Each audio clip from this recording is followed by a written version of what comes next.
você, Caio, é a seguinte: você olhando para essa perspectiva mais longo prazo, já deixou bem claro que tá short nesses setores, mineração e siderurgia, porque você não vê esse crescimento que possibilitaria a empresa trazer mais resultados e até mesmo pela desaceleração da China.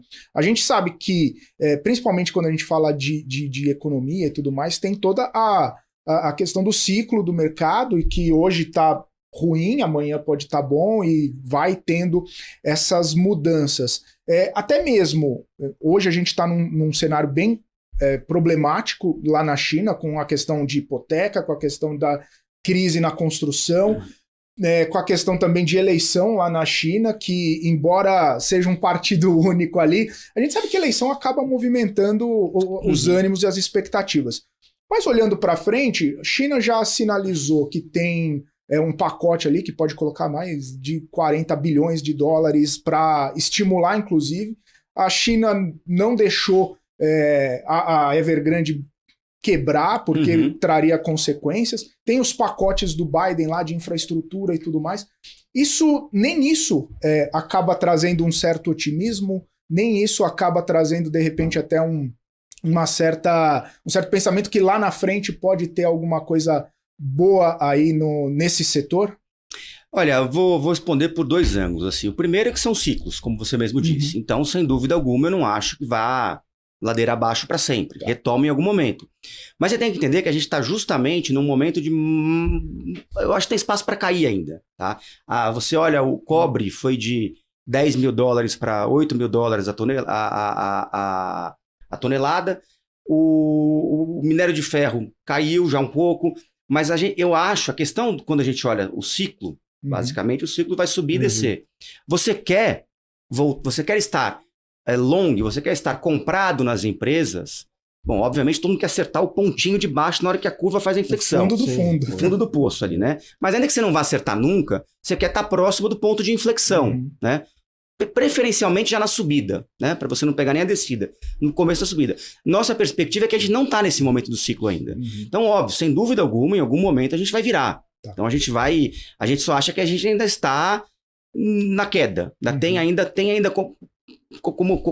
como cair. Minério de ferro pode chegar em 80, 85 dólares, o cobre pode ainda ir para 5, 6 mil, o aço pode ainda ir para 700, 800 dólares, estou falando do HRC, né? A bobina Hot Rolled Coil, bobina de chapa quente, eu esqueci o termo em português. Mas enfim, as commodities em geral, a gente vê ainda uma perspectiva negativa. Esse é um primeiro ângulo. O segundo ângulo, que é o seguinte, ainda que sejam ciclos, você tem ao longo da história certas mudanças estruturais positivas ou negativas. O problema do housing na China, né, do setor urbano, não acho que é algo que vai se recuperar novamente com a mesma intensidade que foi no passado. Então a gente pode estar olhando eventualmente como próximos... Estou fazendo uma futurologia aqui, obviamente a gente provavelmente vai conversar ainda umas 2 ou 3 vezes antes disso.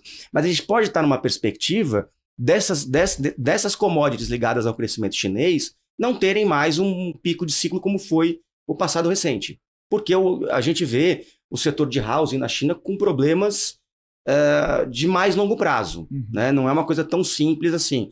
Quando você olha as perspectivas de crescimento da economia chinesa, que foi na casa de double digits, né? 10%, 12%, e agora a gente está olhando para um single digit, 4%, 5%, 6%, boa parte dessa queda está ligada à desaceleração especificamente do setor de housing na China.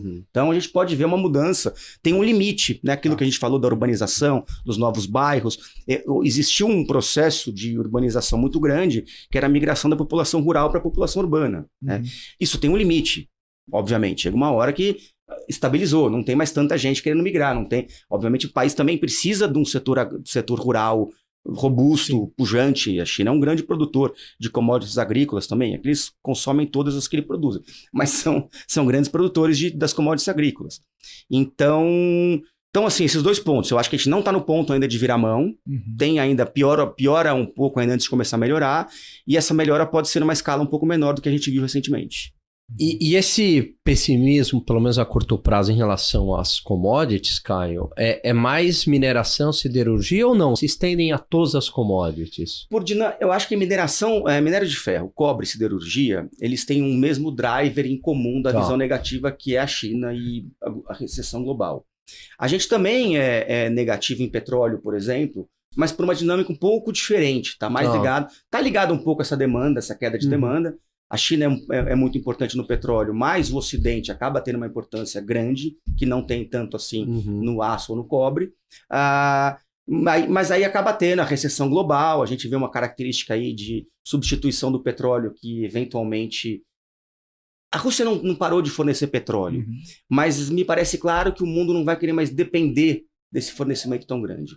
Então, nossa perspectiva é que existem alguns bolsões de produção de petróleo no mundo que vão ser destravados, né? Seja por meio de desenvolvimento de novos campos, como na Arábia Saudita, no shale americano, seja por meio de um ambiente regulatório ou geopolítico mais favorável, como a Líbia, Venezuela e o Irã, que é o grande...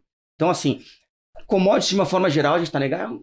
Gente, assim, é um ambiente de recessão, né? A gente vê assim, essa posição do Fed de elevar a taxa de juros, a gente vê muito possivelmente até junho do ano que vem, né? Então temos aí quase um ano de uma pressão negativa na economia global, né? A China com esse acréscimo da parte do housing, mas é uma visão mais pessimista de forma global.